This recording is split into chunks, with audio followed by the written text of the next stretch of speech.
On your card in that main event, we have Izzy versus Jared Cannonier. How do you see that fight playing out? Listen, I know Jared. I mean, I don't hate him. We're cool. We exchange anime stuff online, but you know, Izzy's just so dynamic.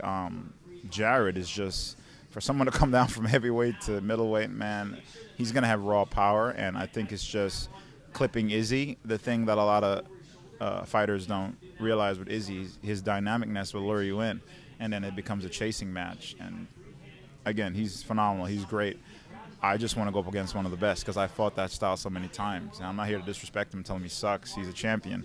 But I want that challenge. It's a great fight. You can't count Cannonier out. Obviously, Izzy's going to be the favorite going in there. He's, you know, seems on paper he's more precise and more technical and a better striker. But as we know with these fights, anything can happen. Cannonier has a lot of power, and he's a strong grappler. So I mean, I definitely wouldn't count him out. I've seen Jared actually around in Arizona, so we've talked a bit, and he seems to be in great spirits. And I think if he, like he did in our fight, I felt like he did a great job of hiding his some of his punches, which especially the one that knocked me down.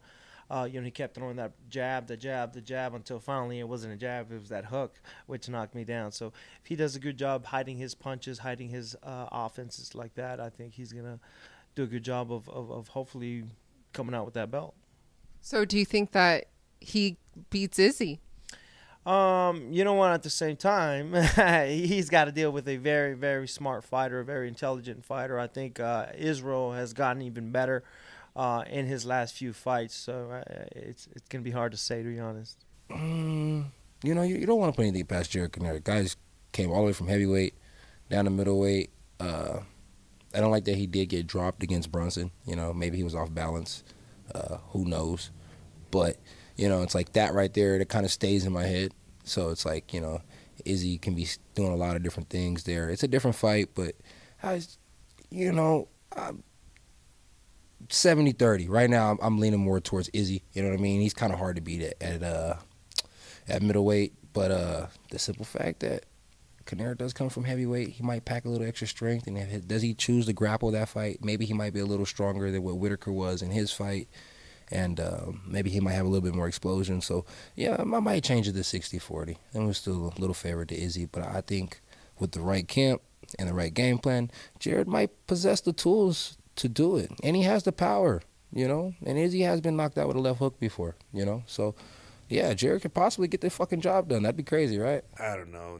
Izzy's my guy. I love Izzy. He's unbelievable. I like watching him fight. He's a showman, you know. Obviously, you know, he's shown, you know, that his jiu-jitsu needs more work, but overall that guy's a great fighter. You know, I love watching him fight, so I can't go against him. Cannonier, can he take him out? Yeah, but it's gonna not be one of those easy, I'll strike him. It's going to be one of those, I landed a shot. Like that Alex Pereira guy. I don't know if I pronounced his name right. Pereira, he's fighting Sean Strickland. Yeah, he's got the kind of power and he's got the experience that, you know, he's obviously beaten Izzy before. So he's the type of guy that can do something like that. But on a technical, you know, he is such a great stand-up fighter and overall MMA smart fighter now, you know, and he's only going to get better. He's only going to get better. I think Adesanya, he's really good. I mean, there's been a few performances he's had which weren't like amazing, but probably the greater majority of the time, he looks really ridiculously good, and I think he's probably just a better striker, and I don't see him getting taken down a bunch. So I don't really think Cannonier is going to win.